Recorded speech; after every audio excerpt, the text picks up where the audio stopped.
Chief Grant, when did you first learn about the intentional freezing of a 13-year-old boy?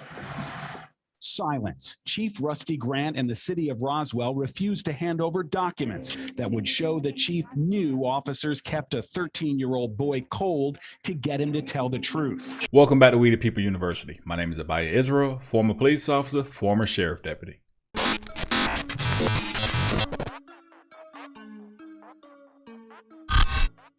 Hey guys, I just want to say really quickly, people have been asking, if you enjoy We the People University content, join us over on Patreon where there's tons of perks, like free access to my online video course titled Surviving the Police, free We the People University merch, bonus videos that YouTube just won't allow, and much more. The link is down below. But anyway, let's get started.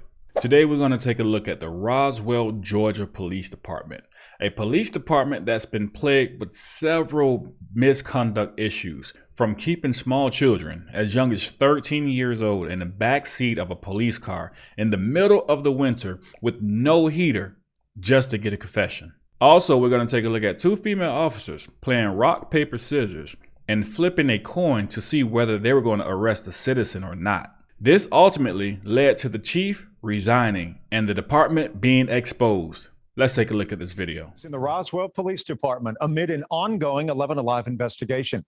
The latest, the police chief's abrupt resignation, that following the firing of 3 officers. Here's what we know tonight. The department is trying its best to deal with these issues, as now we are learning that the chief has decided to resign. Here's Brendan Keefe with the very latest. Chief Grant, when did you first learn about the intentional freezing of a 13-year-old boy? Silence. Chief Rusty Grant and the city of Roswell refused to hand over documents that would show the chief knew officers kept a 13-year-old boy cold to get him to tell the truth. As you heard, the chief knew about this. Departments will cover this up, but if it's only one person speaking out, most likely it's not going to work. How do I know? Because I was that officer speaking out at my former department. But alone, we can't do a lot. But together, we can accomplish great feats. You can say anything if it's warm. Oh. So he can sit over there and be cold. Let him get a little chill. Is it cold in the car, you're asking? Yeah. Yeah, it's freezing in there. Well, he's got all the windows rolled down and the heat off. You gotta hang tight right here, since you can't remember mom's phone number. And if I can make contact with mom, then we'll get some heat going. All right? You handed Sergeant Elsie Supervisor of the Year in April. Did you know before that? It's a simple yes or no question. I wasn't aware of all of the circumstances surrounding the incident. But you knew of the incident. I was aware of an incident. The Supervisor of the Year was demoted. In his appeal, he wrote he had already been verbally counseled. The incident had already been handled by the chief shortly after it occurred. And I feel I'm being more intensely punished because of the chief's oversight. Officer Brad Hill was also on that scene that cold January night. In September, he was the closest unit to this. A prisoner was dying in the backseat of a Roswell police cruiser. Officer Hill did not respond at all, in part because he was afraid of being involved in another internal investigation.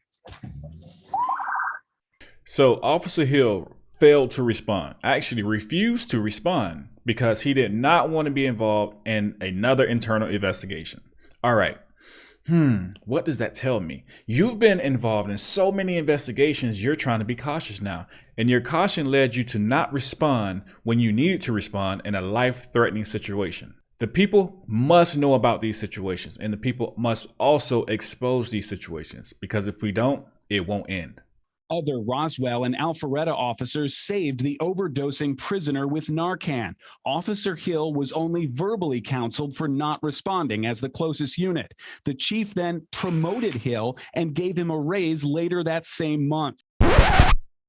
Roswell eventually fired him days after we asked for records of the incident. They have had so many, not just problems, but very messed up things that they've let slide and swept under the rug instead of facing it and dealing with it. And then it just looks so much worse when somebody catches you. Sarah Webb knows firsthand. Off the Brown Roswell Police Department. You know how fast you were just going, ma'am? Step out of the vehicle. Turn around, put your hands behind your back. She was arrested for speeding after officers used a coin flip app when deciding if she would go to jail. A head, R tail. Okay. Officers Courtney Brown and Christy Wilson were also verbally counseled until we broke the story and it went global. Then both officers were fired. The officers themselves, the ones who have been fired or demoted, have said all of this was handled internally with verbal counseling until the media got involved, until the public was going to find out. That's not holding anyone accountable. Do you think the mayor or the city administrator should fire the police chief? Yes, Why? because he, I feel like, is the one that's been trying to hide everything until you guys have come after him.